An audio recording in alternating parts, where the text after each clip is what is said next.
Hey everyone, welcome to another video.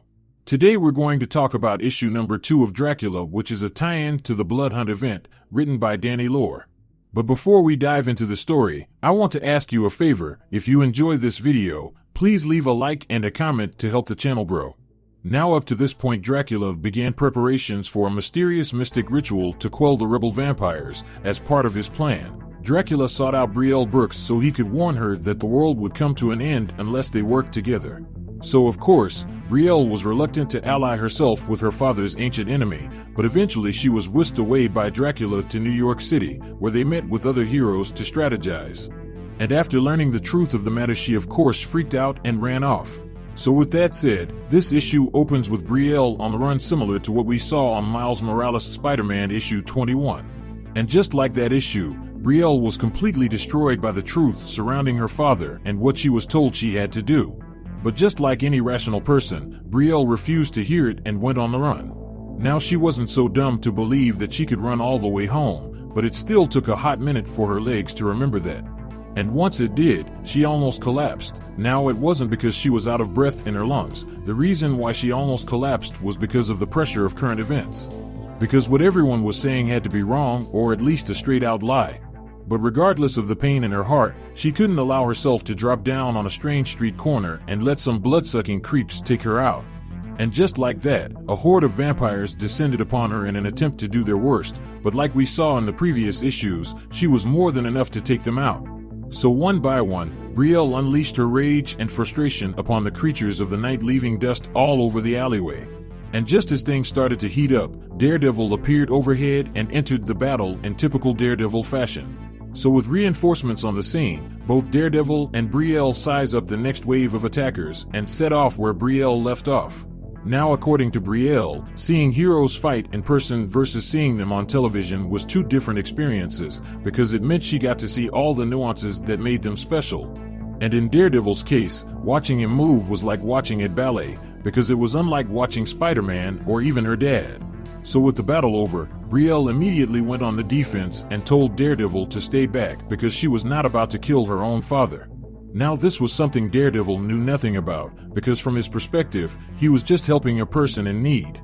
So just as he went to introduce himself, she told him that her father already told her about each member of the Avengers.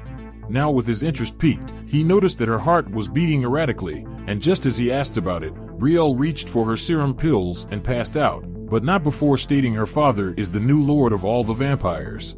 Now following this, we fast forward a little bit to Belle waking back up with Daredevil overlooking the city on a rooftop.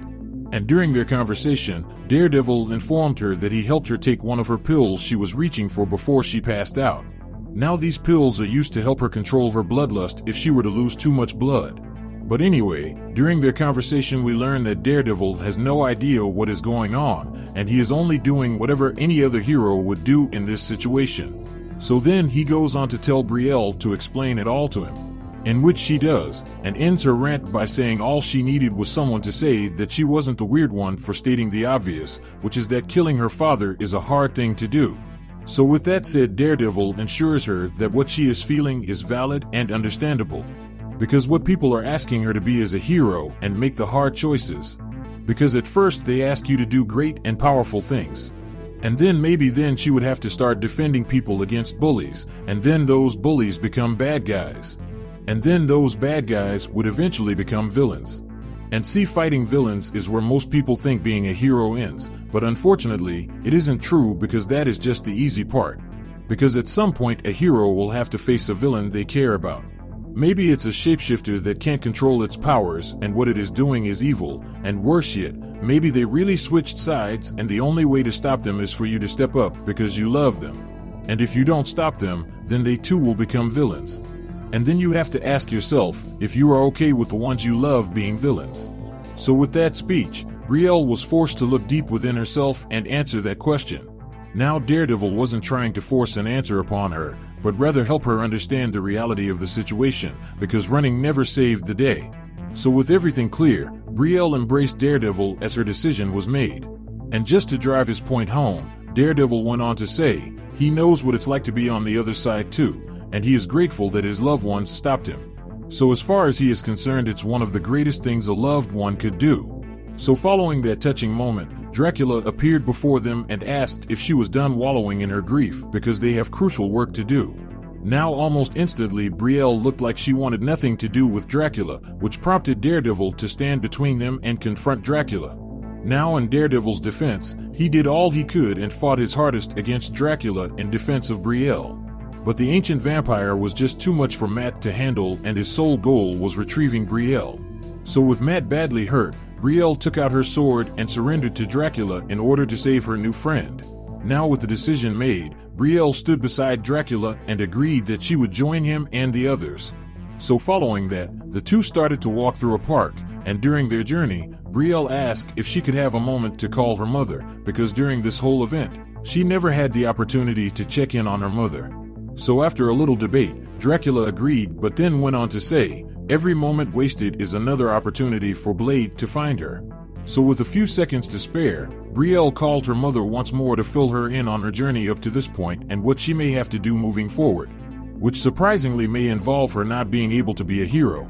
So following that message, Belle was interrupted by a wave of incoming vampires that Dracula was of course keeping at bay. And during that wave of attack, a voice stated that she should have listened to the false Lord Dracula's warning and hurried, because otherwise he would have to assume that she wanted him to find her. So with that said, Blade appeared before his daughter in a monstrous form. So with that said, this issue comes to an end with what appears to be Blade on the battlefield. Now with that out there, if you want to stay in the loop about any individual storyline, then how about you hop over to the playlist section down below or in the link cards above to get all caught up on the Blood Hunt event. So with that established, I hope you enjoyed this video, and please don't forget to leave a like and a comment if you want to see more videos like this. Thank you for watching, and I'll see you in the next review.